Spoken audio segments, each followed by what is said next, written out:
Hello everybody, Mobius1 here, doing episode 2 of Star Wars, Knights of the Old Republic. Let's see, where were we? Alright, so we're on Taris, in an abandoned apartment complex. It's myself and this Republic soldier Karth, who helped rescue me. And before we leave, let me take a look around. We have a workbench here, which you can use to upgrade upgradable items. And if you remember, in the last episode, we actually looted an upgradable sword, a prototype vibroblade. So we're going to see if we can upgrade that. And we do have, you can see, there's these 3 boxes here, which are different upgrades that you can apply. And this one's lit up because we do have one upgrade, that vibration cell that we looted from the Jedi in the last episode. Let's see, special properties, damage bonus, physical 1. So what that's going to do, that means if we use this vibration cell on this weapon, it's going to give us a +1 damage boost physical type. And if you look, this weapon actually already has a damage bonus of +1 physical, so if we apply this, it's now damage of +2. So instead of doing 1 to 10 physical damage, you can essentially consider this doing 3 to 12, which is pretty good. So we're going to assemble that. Close, and it looks like we have a blaster we can upgrade, Karth's blaster, which he has on him, but unfortunately we don't have any upgrade items to use on it yet. So, alright, so we're gonna leave now. That's really all we can do in here. Let's go. See, every time you leave the apartment you must select which party members you wish to take. Since this is your first time leaving, you will have to take Karth. Okay, so we'll take Karth. Right, you alien scum. Everybody get up against the wall. This is a raid.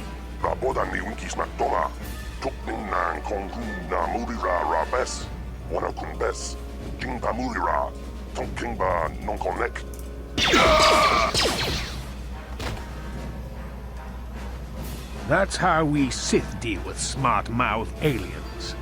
Now the rest of you get up against the wall before I lose my temper again. What's this? Humans hiding out with aliens? They're Republic fugitives! Attack! So much for that. Alright, we're going to take out the droids first. I'm going to start off with a flurry on this droid, and we'll see how that goes. And he's down.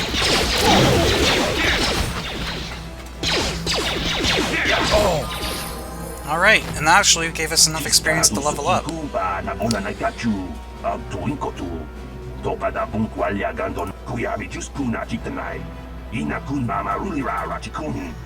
Yes, yes. Let's see. Won't someone come searching for this patrol? He's going to move the bodies. Alright. Well, let's see what was on that Sith officer. I got his blaster rifle, a frag grenade, poison grenade, and 2 adrenals. Not bad. The droids, nothing I could do about, but I did level up, so let's do this again. Level up. Our skills. We're going to boost our persuade first, because we want to get this as high as we can get it.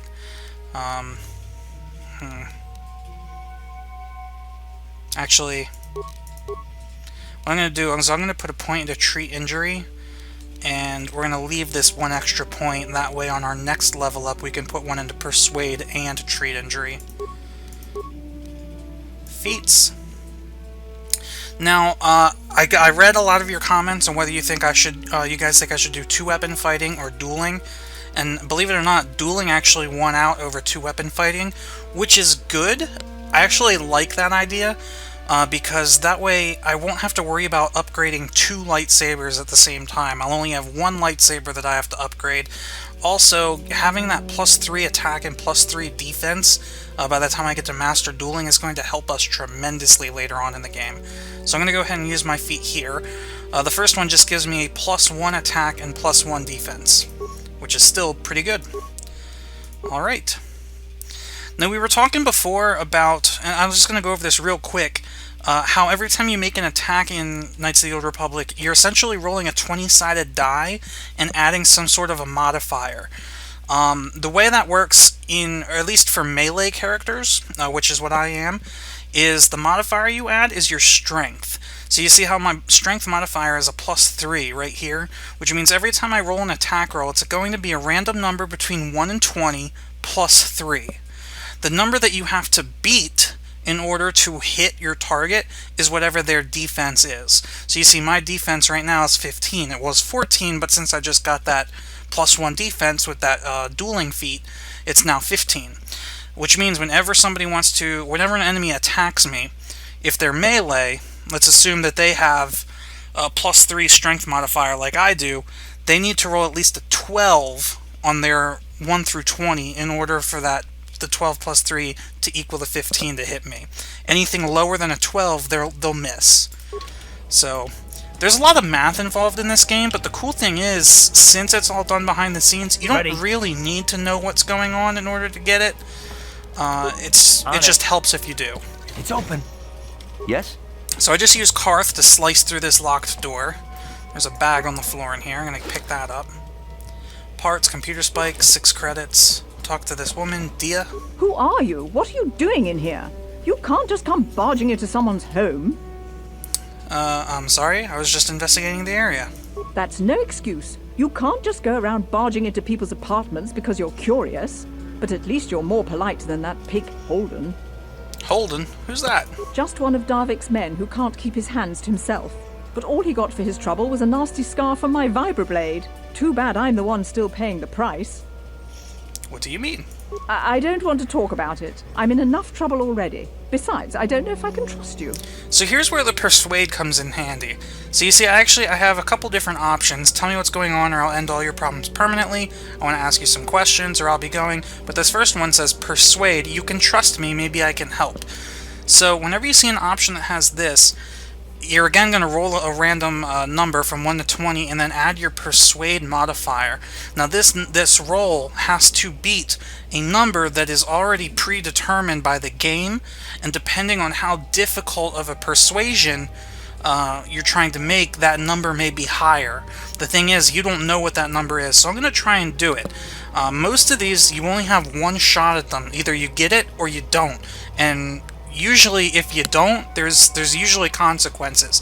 But let's see what happens. Well, I suppose Success! you seem like an all-right sort. When I cut Holden, it made him back off, but it also embarrassed him in front of his friends. Holden's a spiteful little hut slug. He went and put out a bounty on my head for what I did. That's why I'm hiding out here. Is there anything I can do to help that? I doubt it. Holden is one of Darvik's men. When you work for the local crime lord, the authorities tend to turn a blind eye. I'm afraid this is between me and Holden now. So actually, if I was playing Dark Side, which by the way, for a couple of reasons, I don't want to say why, but if you message me, I'll tell you why. I'm going to play a light side character. It just makes more sense, and if you've played through the game, you know what I'm talking about. But you do have the option, if you were playing Dark Side, to just kill her and collect the bounty. But I'm going to see if I could speak to Holden for her. Could try, I guess. He usually hangs out at the Cantina in the lower city. It probably won't do any good. Holden's used to getting his own way. That's one of the fringe benefits of being a goon for Darvik. Working for the local crime lord lets you get away with things. Still, I appreciate the offer. Alright, let's see. What else can I ask her? Since this thing with Holden, I've been scared to leave my apartment. I don't know anything about what's going on in the outside world anymore. Fair enough. Alright. Goodbye and good luck. I hope you can talk some sense into Holden. Alright, so I got a journal entry added for that. So it is a quest. This guy wants to try and sell me a shield generator.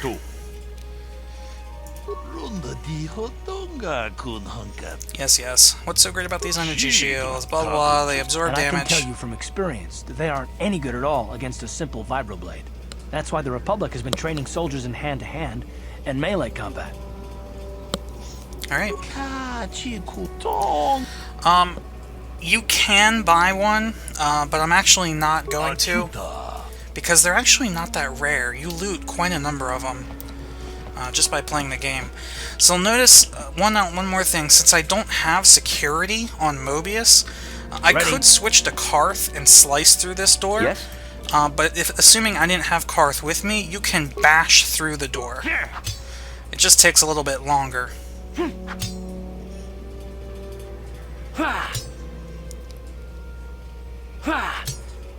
attacking that door, baby. Come on. Open up in there. Open up in there. Oh, it's almost open. Here we go. What are you doing, Twi'lek? Alright, we're just gonna take the stuff out of this bag. And we'll leave you to your own, to yourself. Alright? Let's see, that goes to the upper city. I want to get through the rest of these doors. We're gonna empty this place out before we move on. On it. It's open. Sure.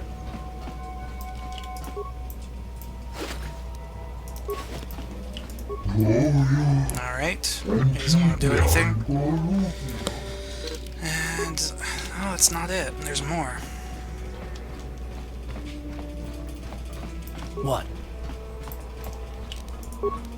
On it. It's open. Sure.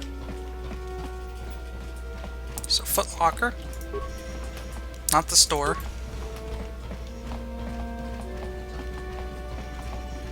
I think that's it now. Yeah, alright, so this is back to our apartment. Alright, so we're gonna leave. I want to make sure that companion auto level up is... okay, good, it's off. So the game has a feature built into it that when your companions hit their level up or get enough experience to level up, the game will actually level them up automatically. I don't recommend doing that. I like customizing my companions, but if you don't really care and you just want the game to always pick the recommended options, you can do that. So here we are. We're in the Taris upper city, and you can see it's almost like Coruscant. It's very urban, very bustling, and technologically advanced. We had a journal upgrade. What was that? Rapid transit. Oh, okay. So you can use, by opening the map, you can actually return to the hideout while you're out traveling. That's right. Alright, so every once in a while when you have a companion with you, you'll get this little prompt where it looks like the companion wants to talk to you.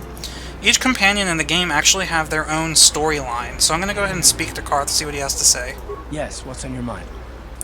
See, I'd like to know some more about you, Karth. Me? Well, I've been a star pilot for the Republic for years. Seen more than my share of wars. I fought in the Mandalorian Wars before all this started.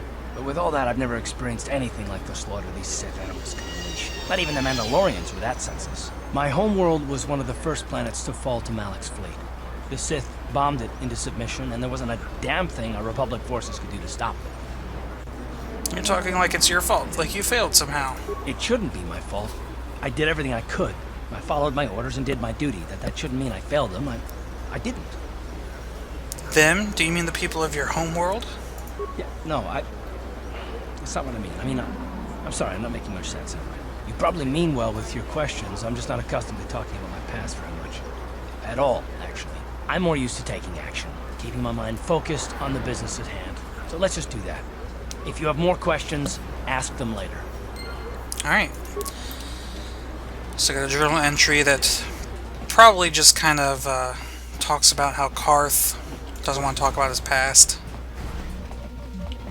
Hello there. I haven't seen you in my shop before. Allow me to introduce myself. My name is Kebla Yurt. Welcome to the Equipment Emporium.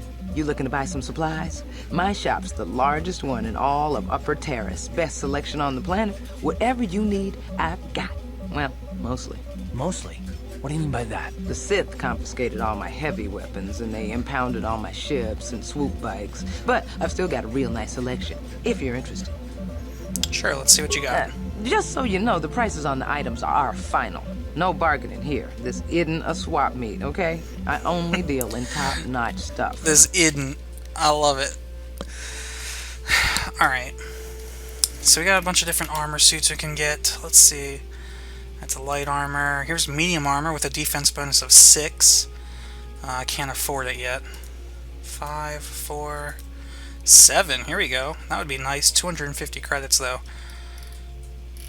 It's not upgradable. Some vibroblades, stun baton, long sword, quarterstaff, ritual brand, more vibro swords, double blaze swords, short swords, ion blaster pistol, A Sith sniper rifle for 1,500 credits. Grenades, belts, some mines, and a Permacrete Detonator for 50 credits. This is actually a quest item. I only know that from playing this game so often, but I'm going to go ahead and buy this. It says this powerful detonator is extremely complicated. Only someone trained in its use could set and activate it. So I'm going to go ahead and buy that. Let me see if there's I have anything I could sell. I'm not going to use the long sword, or these 2 vibroblades, or these 2 short swords, or this ion blaster, or these rifles, or this pistol, or these stamina adrenals. Alright. Or a cryoband grenade. I'm going to keep the rest. So now we're back up. We have 603 credits now.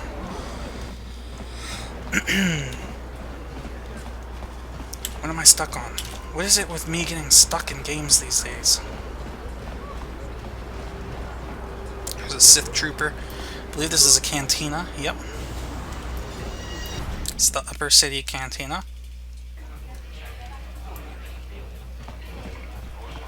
I believe this guy gives me a Pazaak deck. Hello there, youngster. You interested in buying the Pazaak deck of an old man looking to get out of the gambling game? Just 50 credits and I'll sell you all my cards. I'll even throw in a free lesson to boot. It's a great deal, if you can afford it. Sure, I'll buy your deck. Glad to see you're interested in the grand old game. The rules are pretty simple. Here, good luck. So, I'll be going now. Of course. Now, there's Pazaak is basically this Knights of the Old Republic's What do you minigame. want? Have you come here just to bother me, or do you wish to test yourself against the best Pazaak player on Taris? Let's play. I'm going to enjoy relieving you of your credits almost as much as I'm going to enjoy humiliating you. Alright, so we got a 40 credit wager. Pazaak is it's kind of like blackjack, with a twist. So you have, first of all, you can collect a bunch of different cards, and then you have to have a side deck, which consists of 10 cards. So right now I only have 10 cards, so I'm going to put all these in, and you'll see all the cards that I have right now all have plus with a number, so numbers 1 through 5. I'm going to hit play. Now what happens is, the game randomly selects 4 out of the 10 cards in your side deck, and then it deals you a card from a main deck. The goal of Pazaak is to get as close to 20 without going over. Whoever gets closer to 20 without going over wins a round, and there are 3 rounds in a set. I think those are the right terms. So you can either end turn, stand, or you can play 1 card per turn. So right now I got a 5, so I want to stand, or I don't want to stand at 5, I'm sorry, I want to end my turn. So he's going to get a card, so he got 4. I get my next card, I got a 4, so now I'm up to 9. I'm going to end turn, he's up to 8, 15. So I have a plus 5, so if I play this plus 5, that'll bring my 15 up to 20, which is what we're trying to get. And it automatically stands. Damn, he did the same thing. So the set is tied, alright. So now I got a 6. So really, there's a lot of luck, and there's a lot of strategy at the same time. Because you want to rely on your main deck's cards as best as you can. See, damn. So he's up a set. But see, because he's up a set, he's now down a card. I have 3 cards that I can play with, and he only has 2. Though, of course, now I have 19. I'm going to play a plus 1 to go up to 20. He went to 24. He's over. So I won a set. So now we're tied. We each have 1 set and 2 cards. I had a 2. He had a 5. I have 4. He got 8. I have 11. 15. Alright, so he played a 4 and stood at 19. So if I can get a 19, I'll tie him. If I can get a 20, I'll win the set. Damn, I went over. 24. So he won the second set.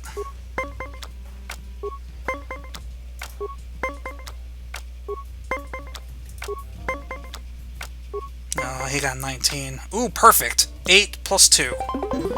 So, alright, so we're tied. Next set wins. 10, 18. See, this is real risky. Since he has an 8, I'm going to play my 1. Take me up to 19, and I'm going to stand.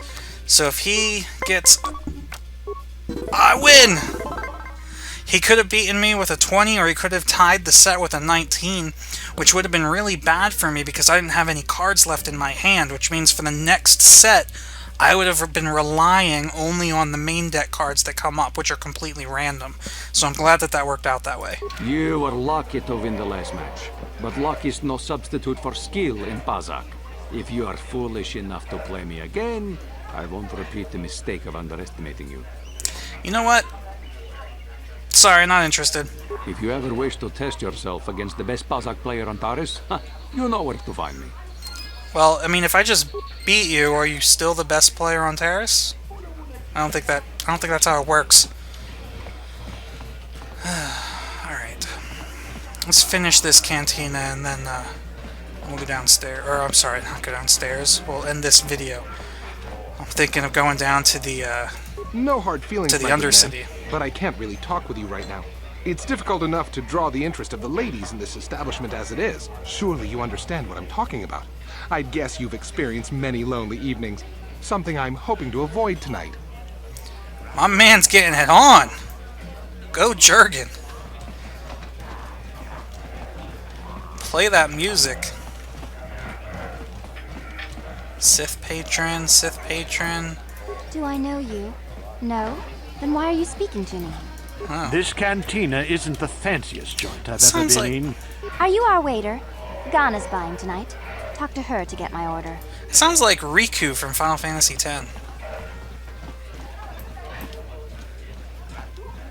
Oh, here we I go. can't believe we couldn't get arena tickets for this match. Now we'll have to watch the duel on the view screen. Who cares? It's Duncan and Gerlon fighting. It's not like we're gonna miss anything good. Shh, they're about to start, so quit complaining and just watch the view screen. Ladies and gentlemen, I draw your attention to the Dueling Ring.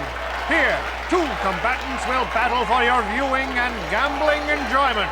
Now, I hope all your bets are down because we're ready to roll. In this corner, I give you Gerlon Two Fingers.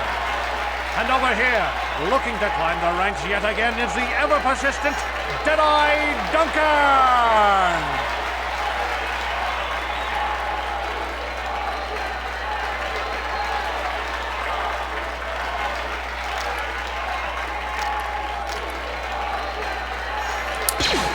What a noob! And to nobody's great surprise, Deadeye is down again. Don't worry, folks. He's just unconscious. As usual, our medics will have him up and about in a bit. Well, that was quick, wasn't it? So I give you the winner, Gerlon Two Fingers.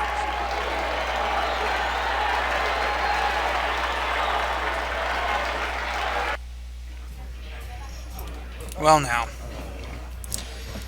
So here we have Azure the Hutt.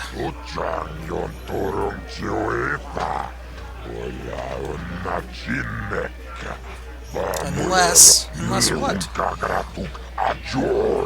Needs a new face in the dueling game. Maybe I want to step in the dueling ring. Let's see. I might be interested. What's in this for me? If you win, you get the standard contract, 10% of all wagers. And don't worry, nobody dies in the duel ring anymore. Death matches are illegal now. Most fighters in the duel ring use vibroblades or stun sticks because they're pretty small. Oh, because the ring's pretty small. But if you use blasters, whichever you prefer. Vibroblades and blasters, and nobody ever dies. How come I get the feeling you're trying to take us for a ride? I want to take a ride on a hut. Sounds like fun. Anyway, the ring has an energy suppressor field to make sure nobody dies. Weapons are limited so that they hurt but don't kill. Alright, so I have a chance to persuade for more than 10%. You might as well try it. And failed. I have a feeling that that's an impossible persuade. Like I think the difficulty check for that persuade is purposely set at such a level that you can't succeed no matter what your skill in persuasion is. I could be wrong. You want to call me the Mysterious Stranger. The Mysterious Stranger. I like it. Perfect name for me. No past, no history.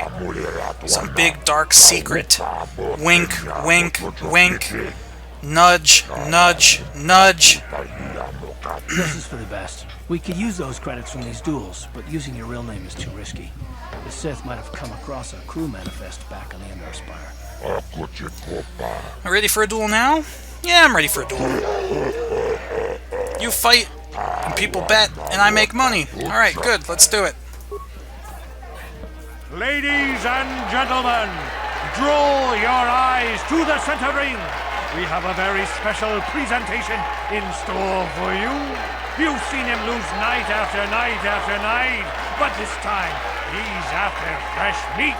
In this corner I give you Deadeye Duncan!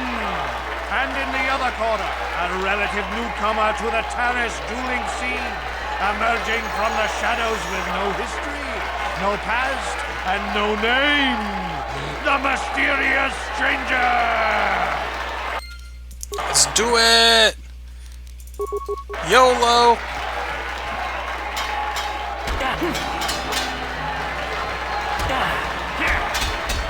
Done! It's over!